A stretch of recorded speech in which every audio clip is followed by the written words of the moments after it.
Hi, my name is Azan Atar and this is my decision model for determining scholarship eligibility. I built this model as assignment 2 for unit code COMP8440 using Go rule to automate rule-based decision making. Now we are going to talk about objective of the model. The aim is to specifically and consistently decide which students are eligible for scholarship based on specific criteria like GPA, financial need, enrollment status, and discipline record.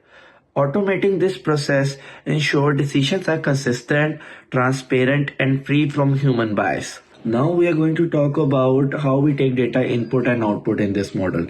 This model takes two main inputs, student and scholarship. The student object includes GPA, financial need, and enrollment type, and further conduct history. The scholarship object contains the minimum GPA required and whether financial need is a requirement. The model outputs two values, a boolean is eligible and a reason that explain the decision. Now we are going to talk about the decision graph. The graph consists of three nodes. A request node that take input data, a decision table that hold 5 rules, and a response node that output the eligibility result. Data flow from request to decision table to response in a clean, structured way. In addition to these 5 rules implemented directly in the table, I also defined 2 more rules in my report.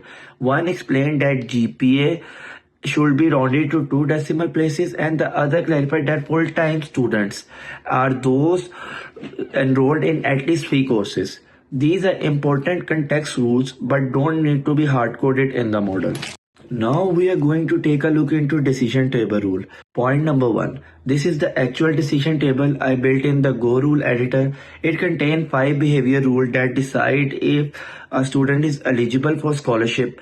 Each row check a combination of conditions like GPA must be above 3.5, enrollment must be full-time, and there should be no disciplinary issues.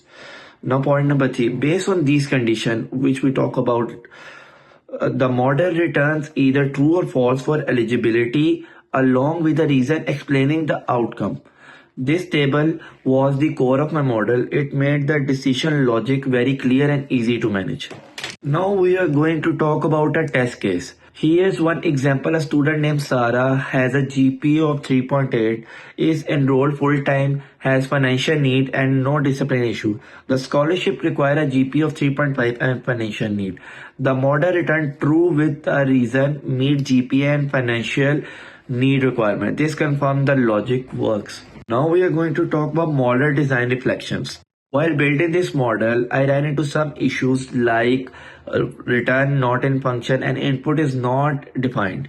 Even when the graph and decision table returned the correct result, the response was still showed null, which I later found was due to mapping issue. I tried using function and expression node to fix it, but eventually went back to the required step and just documented the issue. Now we are going to talk about model limitation and ethics. The model works well, but it's rigid. If a student just misses the GPA, they are rejected. Even if they show potential, there is no appeal system or room for human judgment. Ethically, this raises question. Automation is great for speed and consistency, but we need to ensure it doesn't ignore important context. Fairness, transparency, and human oversight still matters. Now I'm going to talk about the conclusion of all this model. Overall, this model is a simple yet powerful way to automate scholarship decisions. It helped me understand decision table, data logic, and the real world challenges of automatic sensitive process.